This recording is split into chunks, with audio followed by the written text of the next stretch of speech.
For Wallace Hardware, it's a banner year. The company celebrates its 95th birthday and its 50th year of biannual hardware shows. But this day is like most other days over the past 95 years. It's a day of taking care of business. At the company's warehouse in Morristown, folks are busy loading, unloading, taking and filling orders. From here, they distribute goods to independent hardware stores over a 13-state area. Back in the 20s, when the company began, it was not Wallace. It was called Whitaker Holsinger Jobbers, Inc. Mr. Whitaker and Mr. Holsinger had invited my grandfather to start the business with him. They said, we'll give you 10% if you come with us. The name may have changed over the years, but a continuity of leadership runs through the company. It is truly a family company today, in feeling and fact. And speaking of Wallace Hardware, one name invariably comes up, John Wallace. He's the one that had the vision to do a lot of the things that Wallace still does today. He loved people. He loved to meet people all the time. And I think that's why he was such a good salesman. He was a sharp man in that he was able to take rocks and turn them into gold, so to speak. Longtime employees fondly remember his pearls of wisdom.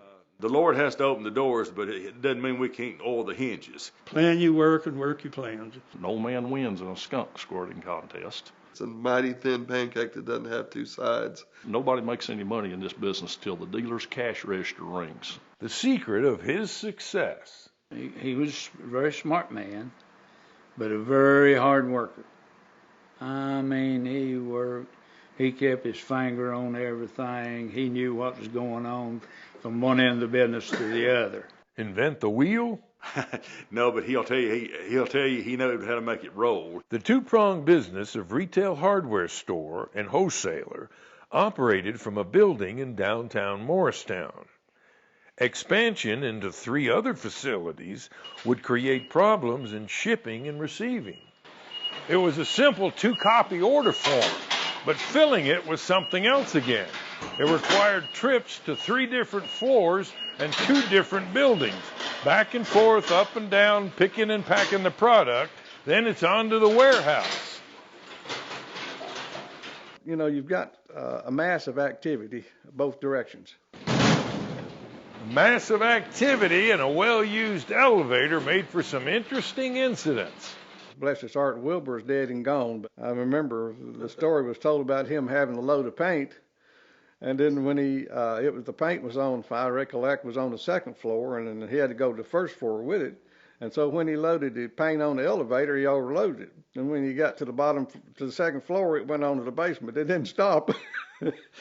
And I think there was some paint spilled on the way too. Of course, that can be interesting, especially when you got it running down the side of the elevator. By the early 60s, the time had come to separate the businesses.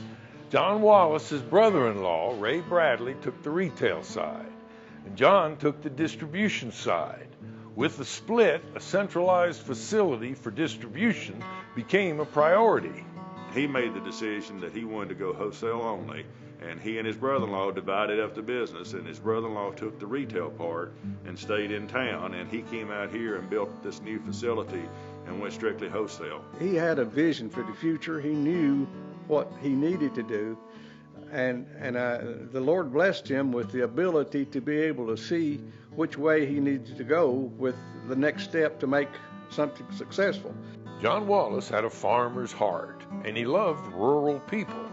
So it was natural for him to grow the business on the family farm that D.M. Wallace had bought on December 8th, 1941.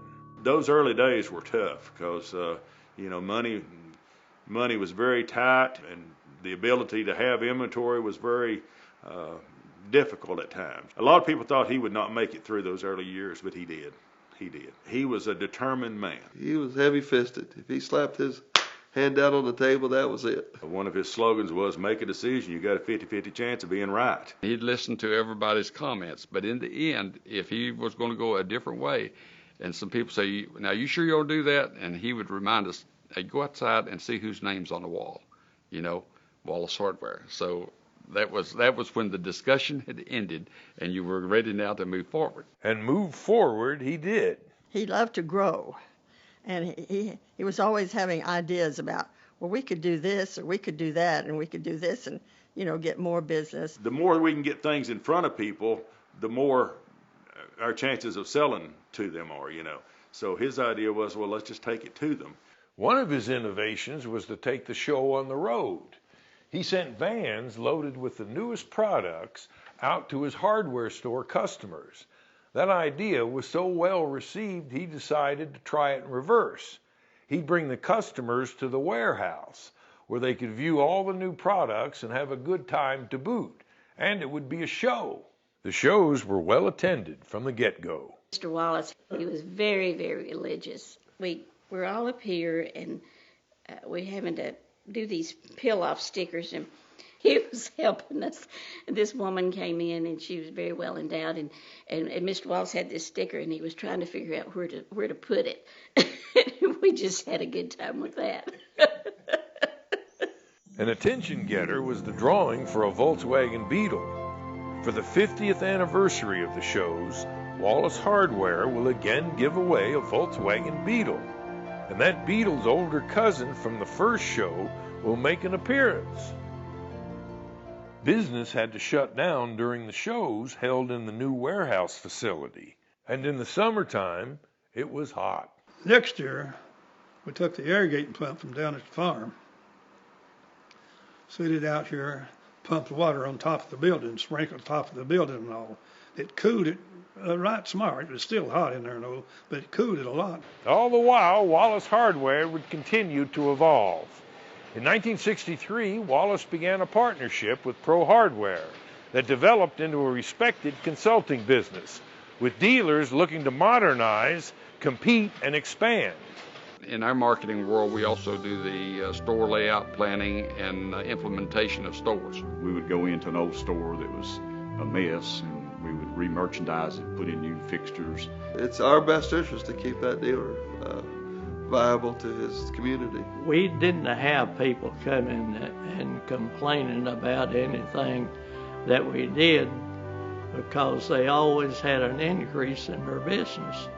Once they was remodeled, their business picked up, and their percentage of profit showed up more for them. You didn't worry about female traffic in those days because the female didn't make the buying decision. Well, that has changed totally over the years, so now the female probably controls more than 50% of the dollars. So they've had to change their way of thinking in the retail stores to appeal to the female, and to make the female feel welcome when they walk in that store rather than intimidated. The hardware shows soon outgrew the Wallace warehouse. Other venues came in turn. Walter State just down the road, to the Mills Auditorium in Gatlinburg, to Pigeon Forge in the Grand Hotel, then back to the Gatlinburg Convention Center, and the current site, the LeConte Center in Pigeon Forge. A show with a family atmosphere has always been important with the Wallace Hardware folks. It's a reflection of the Wallace family itself. But a family atmosphere never stopped good-natured pranks. At one show, a plumbing manufacturer served lemonade out of one of our featured products, a commode. I said, there's nothing wrong with it. It's clean. It's never been used. There's nothing wrong with it. So I thought I'll have a little fun. So I went and got me a Baby Ruth bar, took it back there and dropped it in the lemonade. Nobody wanted any more lemonade. It was all over. There was some characters. You always have characters in any organization. A basic philosophy of John's sales technique was reflected in the country store, where prizes were bought with funny money tied to the amount of hardware purchased. Another one of his sayings was, especially when you go to these big shows in Chicago and places like that, he'd say, Snowden said you can always out-country them. For the kids, Mr. Wallace handed out 5s, 10s, and 20s, real money. But he was giving them attention as much as anything. He was making them feel special. More important than that, he's making those parents feel special. Beyond the lure of prizes and the opportunity to see new product, a huge draw for the shows was the food. We would feed about 1,000 people a day. and I would fix slaw, coleslaw, and pimento cheese, and corned beef, and we had sliced ham too. And then we would buy chicken from roasted chicken back in those days. We've always provided a lot of food for our customers at shows. Most other shows, they have to pay for their food. The big thing is to try to make sure that people felt like that we were not having them there just to get their money. I've been told several times that nobody puts on a show like Wallace Hardware. Nowhere in the industry do we get treated at another wholesale hardware show like we do at Wallace. And again, that was a philosophy of Mr. Wallace. These people enjoy what they do. My last day that I worked here, I'm still working. I'm 89, be 90 May the 1st. I started out as, you might say, a young person. Well, I was young, 18. I was 16. I'll make that 17, I guess. I came in 61. I was 17 at that time, so I was young. And John Wallace? His hobby was working, so he semi-retired. When he quit working on Saturday, we called it his semi-retirement. From paper order forms to the telephone MSI, to today's computers and iPads, Wallace has evolved. But at the heart of the business, Wallace remains unchanged. A Wallace still sits in the president's chair. Well, good morning. And the company's outlook is the same. That was first and foremost.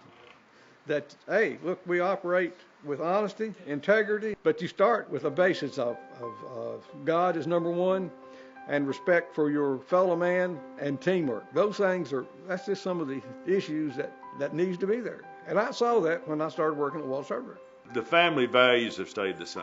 The people skills, the people values have stayed the same. If we don't do our jobs in every position, then you're not going to have success. And that's what Mr. Wallace tried to instill. It's what Dole instills today. We are all part of a team. It wasn't one pulling against the other. It was all of us working together for the company's success. The goal is not to say, I want to have a company where people can stay 50 years. But you can definitely have as a goal, and it says in our mission statement, that we'll have a Christ-like atmosphere or way of dealing with people. And that is, we want to treat others as we would like to be treated. This family business has kept its soul and its heart. It's still family, and Wallace Hardware aims to keep it that way.